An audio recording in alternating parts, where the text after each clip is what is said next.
also think there's I call it the fantasy of change. You know, Christy said, "Oh, everyone says they like change, but when the rubber meets the road and the nuts and bolts that got to go into it, they're like, oh, wow, that's that seems too tough to overcome."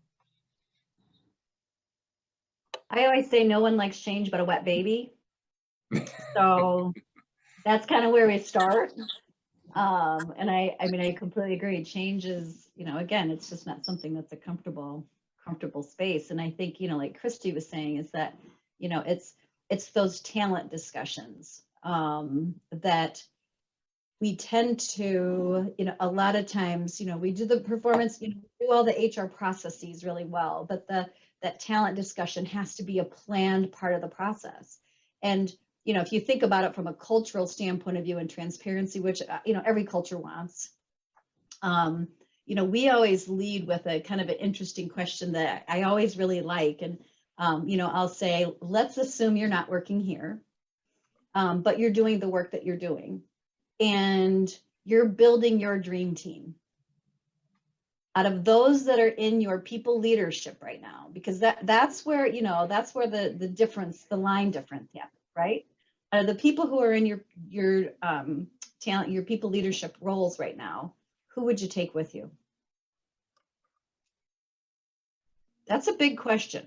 And you know, and I had that discussion, I don't know, probably about 6 months ago with one of our areas because we were having some challenges there, lots of turnover. And so we asked that question. You know what the answer was? I'd take none of them.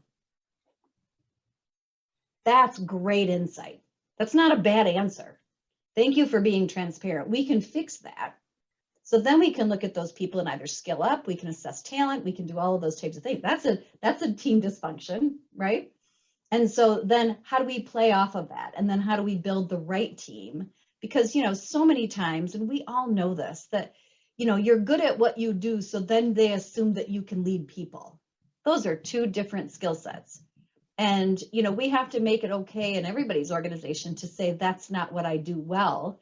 I'm a very good, I mean, Neogen, high science company, right? It's okay to be an awesome scientist.